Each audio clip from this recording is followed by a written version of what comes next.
الله أكبر الله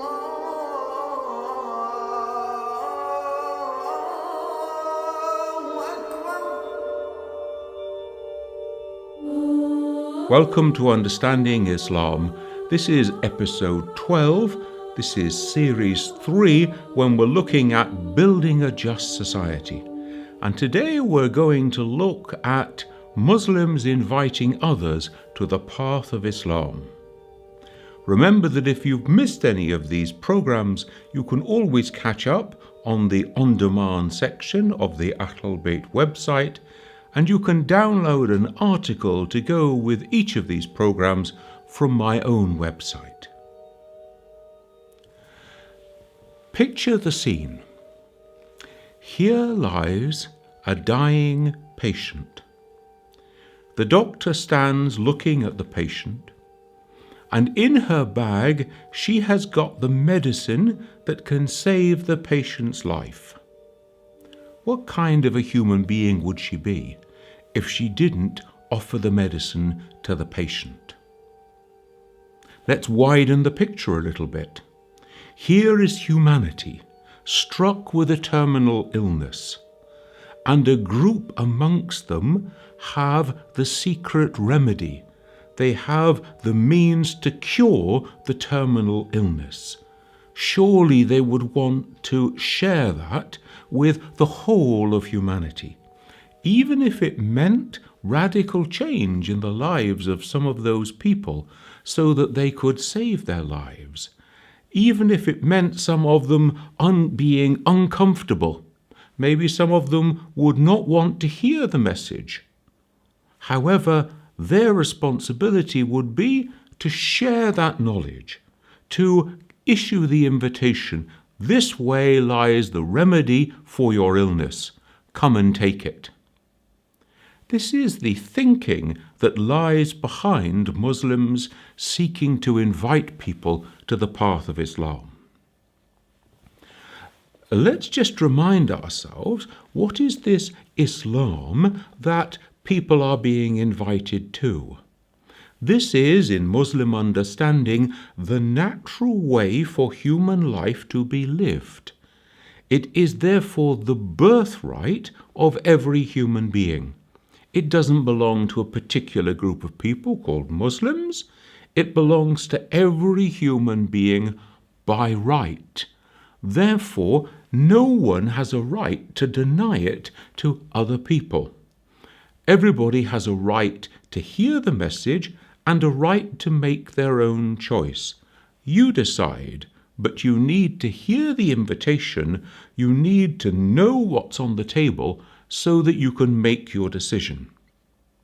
This is the thinking that lies behind Muslims' invitation of others to the path of Islam. Islam understands that God has no favorites. God calls all humankind into a relationship with God, the natural relationship of the human being, one of total obedience to God. How are they to know? From the very beginning, God has been sending revelations and prophets to humankind to guide humankind on essentially the same project, the same message: how to live a fully human life. How to live a life that will bring you happiness in this world and paradise in the next world. And therefore, all humankind are invited to that message. Now, the last of those revelations is the Quran. The last of the chain of prophets is Prophet Muhammad. And therefore, Muslims, that community who follow and found their life on the guidance of the Quran and Prophet Muhammad, are the bearers of the final message. Therefore, they have a responsibility to share that with the rest of humankind, to all human beings without exception. That includes the followers of the earlier revelations. Because after all, if you think about it, in Islamic understanding, those people, if they were truly following their earlier prophets, they would recognize the truth of the Quran, the truth of Prophet Muhammad, and therefore they would become Muslims. Therefore, the invitation is wide open to everyone. It is theirs by right. Nobody can deny it. And yet the choice of whether or not you want to take it up belongs to each individual themselves. Nobody can force you to accept. In Arabic, to invite somebody, to issue an invitation, is dawah. And therefore dawah is the term used for inviting people to the way of Islam.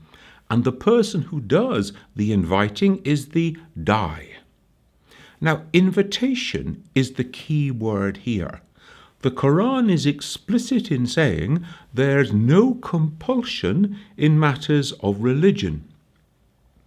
You are free to make a choice. And the Quran is also aware that some people will decide that they want to walk another path. And the Quran then gives an attitude to Muslims in this situation. It says, to you your religion and to me my religion.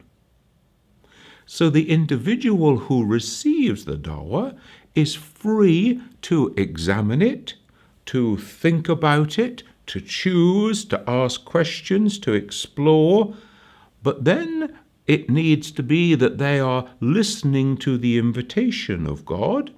Are they being invited to become a Muslim or not? If they are, then it's up to them if they accept. So the Muslim in this sense is the agent, the one who issues the invitation, not the one who controls the process. And so after the invitation has been issued, that's job done. It's not the responsibility of the da'i, the one who invites, to determine the outcome. That's up to the individual concerned. If we look at the methodology to be adopted here, we see that there are several little episodes in the Quran that give good pointers for a way of going about the process of dawah. We're told that Moses and Aaron are to go to the Pharaoh to ask the Pharaoh to allow the Hebrew people to go free. And when they go, they are to speak with a soft voice. They are to speak in a way of respect, in a way that doesn't provoke aggression. They are to speak in a way that wins over the heart, the mind of the Pharaoh. So that is the first of our Quranic principles for the methodology of dawah. We read again and again in the Quran that we are to use our reason. We are to interrogate, to think things out, to ponder over things. The world is full of signs if only you will consider them. So the human being has the great dignity of being given the gift of reason, of intellect, to examine, to ask questions, to think about things, and also the freedom then to make a choice. So interrogation and the use of reason become a second part of the methodology. A third part is that the Quran is very clear in saying that ridicule should have no part to play in human relationships. Indeed, there is a verse of the Quran which tells us explicitly, do not abuse, do not ridicule the idols of the idol worshippers, for fear that they in turn will ridicule God. So ridicule has no part to play in it. Thirdly, we're told that Prophet Muhammad, in preparing himself to receive the word of the Quran, goes into periods of meditation and of purification before God to receive the weighty word of the Quran. Now, in this way, then, the Muslim who would make dawah is taught to go through an inner purification and inner preparation so that they can bear the task before God of inviting people to the way of Islam. The Prophet himself is taught that it is not because of him that people respond to the message and become Muslims. This is God's choice. It is God's call the human being responds. And therefore there is no room for arrogance of somebody saying, "Oh, I've converted 24 people to the way of Islam." Nonsense. No human being ever converted anybody. This is God's invitation and God's call. And so the Quran counsels to humility and not to arrogance, to being the agent of God in dawah and not the one who thinks that they are in control. There is a key verse in the Quran that gives a methodology for dawah. It is chapter 16, verse 125. And it tells people to call unto the way of God, that is to make dawah, to invite, using 3 things: beautiful words, the best of arguments, and wisdom. Let's take beautiful words first of all. Beautiful words means not using harsh or aggressive language. It means using well-chosen phrases. It means not frightening people, but rather being with them in the best possible way to explain the message. Let me give you a couple of examples of how not to do it. I remember being in the middle of Birmingham in a great shopping area, pedestrian area, and all the people were going along on a Saturday afternoon, and there were 2 people standing up, literally nose to nose. One was a Muslim da'i, and one was a Christian evangelist, and they were bawling verses from their respective scriptures into each other's faces. You can imagine the impact that this had on people. They walked along the pedestrian area, separated in a great flow around the 2 people, saying, "If that's religion, I want none of it." Another example, same city, same kind of situation, and there is a Muslim who is issuing the invitation to Islam, mounted on a stepladder, with 2 minders standing at the foot of the stepladder, dark glasses, big boots, great big beards, looking really scary, his 2 minders. And you can imagine that he was haranguing the crowd, and the crowd wanted nothing to do with it. So the first methodology then, from 16:125, beautiful words. The second element of the methodology, use the best of arguments. There's no need and there's no room for dirty tricks.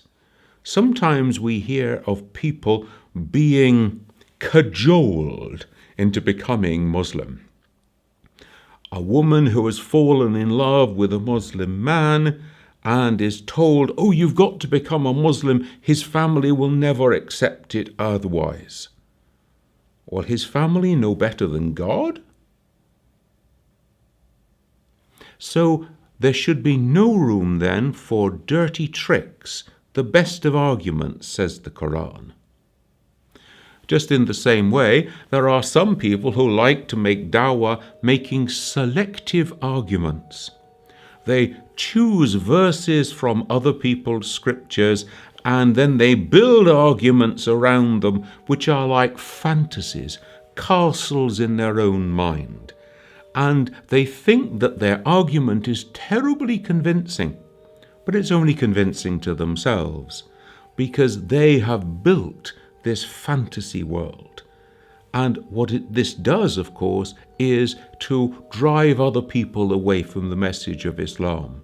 So the best of arguments is the Quranic instruction here. And then the third part of the Quranic instruction, you are to use wisdom, to know what to say, to whom and when, how much to say, on what occasion. Let me tell you another example, because obviously if you've been doing my work for the last few decades, I've been invited to become a Muslim hundreds of times over these years. So let me just tell you one example where a convert to Islam invited me to come along to the mosque one evening because he wanted to talk to me. And he wanted to explain to me, engage me in a dialogue, so that he could lay out and ask my opinion about all those reasons why he had converted to Islam. So of course along I went and we sat together, and this was a late night session. I arrived about 11 o'clock. We were sitting on the floor of the mosque, and he began. And he kept going. And he kept going for 1 hour, for 2 hours, for 3 hours, and it was 3 o'clock in the morning before I was allowed to get a word in. Now you can imagine this hadn't exactly left me in the best possible frame of mind to engage in dialogue. So maybe there was a shortage of wisdom there. So these three then form the basis of the Quranic methodology. Beautiful words, the best of arguments, and wisdom. As in all things to do with Islam, Prophet Muhammad serves as the best model for Muslim conduct. So then one can see the way in which he invited people to the way of Islam. The first thing was his hallmarks were the strength of his faith and conviction and his sincerity in the way that he lived his life. Sincerity is a very interesting word. It comes from two Latin words that mean without wax. Now, here's what used to happen. When you had statue makers or figure carvers who used to carve figures, if they made a mistake, they'd fill in the mistake with wax, and then they'd let it go hard and just shape it off, and then they could sell it. Nobody would know that it was filled in with wax, until, of course, you got it home. And then you'd put it close to the fireplace, the wax would run out, and then you would see that it really wasn't what it pretended to be at all. So, without wax, sincere in his conviction and in his faith. This is the Prophet's first example. The second example, we're told that the Prophet was the living Quran. Everything he said, he did, the way he conducted his life was like the message of the Quran lived out in action. Now, we have a saying that actions speak louder than words. And so the best means of dawah, according to the prophetic model, is to live out the message every day and in every way, so that people are attracted to the way that you live rather than the way that you talk. There's a nice little story told about St. Francis of Assisi in the 13th century, who was sending out his missionaries, and he said to them, "You are to preach the gospel of Jesus Christ wherever you go. Use words only if you really have to. In other words, do it by your actions. Do it by the way that you live your life." Now, we can see a couple of examples from the life of the Prophet. The example when we're told he stood up as the funeral of a dead Jewish man was passing by, as a sign of respect for that person. As an action, a witness, not only to his own companions who were looking on, but also to the family of the Jewish man to see here was the Prophet standing in respect. as their dead relative was being taken to be buried. Again, we're told that there was a woman in the marketplace in Medina who used to hurl abuse at the Prophet and throw filth at him. One day she was ill, and he went to visit her, and she was so moved by his action, by his compassion. He said, "I missed you. I heard you were sick. I came to visit you." She said, "If that's the kind of man you are, if that's the kind of religion Islam is, I want to become a Muslim. I want to make my Shahada straight away." So actions speak louder than words. If you remember back to the early days of the time of the Muslim community in Mecca, when they were living under persecution before the migration, the hijrah to Medina, the Muslim community never numbered more than a couple of hundred people, just a few hundred who were believers at that time. And yet the Prophet didn't give up. He persevered. There was always a way that he would keep going, trusting in God. We're told that the Prophet invited all manner of people to the way of Islam, both the rich and the poor, the powerful and the powerless, but he adapted his means of talking to them according to their station, if you like. So to some he would speak personally, and then we're told that he wrote letters to the leaders of the world at that time, inviting them to embrace the way of Islam. And then the Quran uses various terms to speak about the Prophet. He was a witness to the truth. He was a bringer of good news, news that would liberate people from the mess that their lives were in. He was a warner. He was one who would be quite clear about saying what are the consequences of not following, of not taking the medicine of Islam. He was a summoner. He was one who called people to embrace Islam. And finally, he was a guiding lamp. The way that he lived his life was like a beacon in the darkness, pointing the way for other people to follow. Various means are used to make dawah, to invite people to the way of Islam. Traditionally, of course, this was always done in person and by word of mouth. But since printing has come along, there have been lots of books and pamphlets, leaflets that have been printed by people in order to spread the message. And some pious Muslims will give money to pay for the cost of printing this kind of material so that they can share in the work of dawah. In the electronic age, we've seen rapid developments in this field, from audio tapes to videotapes to DVDs. Sometimes these are talks, sometimes they're structured presentations, and sometimes they are debates. Now, the thing about debating is it depends who sets the rules.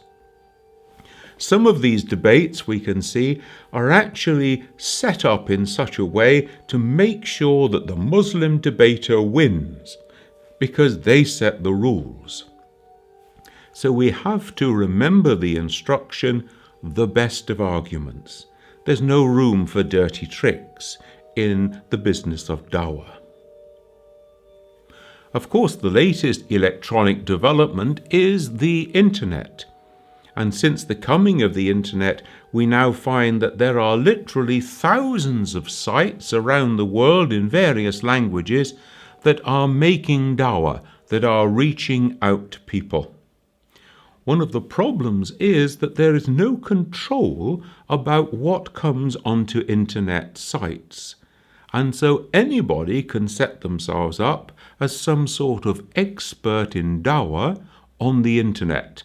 Indeed, it's quite possible that somebody with a fairly small amount of money, with enough technical know-how, and with plenty of time, could actually run half a dozen websites, all purveying the same kind of message.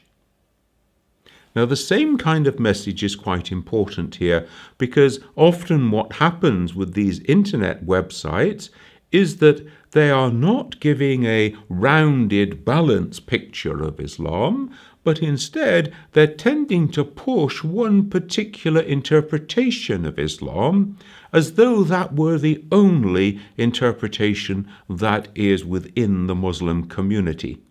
And so we lack balanced, informative sites, and we have plenty and plenty of sites that are coming from one particular perspective and trying to push that to unsuspecting people. It's very difficult for people coming to the internet to know the difference between a good, solid, well-researched, well-thought-out, well-informed website and one which is pushing a particular party agenda.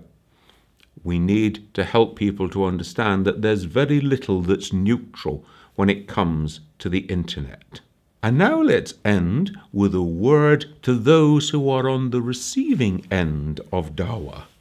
Because if one is going to engage with Muslims, with the Muslim community, if one is going to study Islam, this is a question that is bound to come up. It can come up through serious study and reflection. What is this saying to me? How am I reacting to this? It can come up through personal interaction with Muslims. Anybody who interacts with Muslims must expect that people will invite one to become a Muslim. How should you respond? Well, my advice is to say, this is a sign that people care about me, that people care that I should be guided to the right path, the path of happiness in this life and fulfillment in the life hereafter. And so I should always welcome that as a sign of people's caring. Secondly, this is a question that must be taken seriously. Who am I, who is anyone to say to God, "Oh God, you are not going to invite me"? This is God's invitation. And therefore, if people are going to take God seriously, then the invitation must be taken seriously. Thirdly, it's important to remember there is no compulsion in matters of religion. The Quran tells us very clearly. It is therefore possible that people should say, "I'm really sorry, having heard your request, having read this material, having thought about it, I decide in conscience before God, this is not the way for me to go. To you your religion, to me mine," the Quran says. And finally, it's very important to remember that on the day of judgment there is only one judge, and that is God.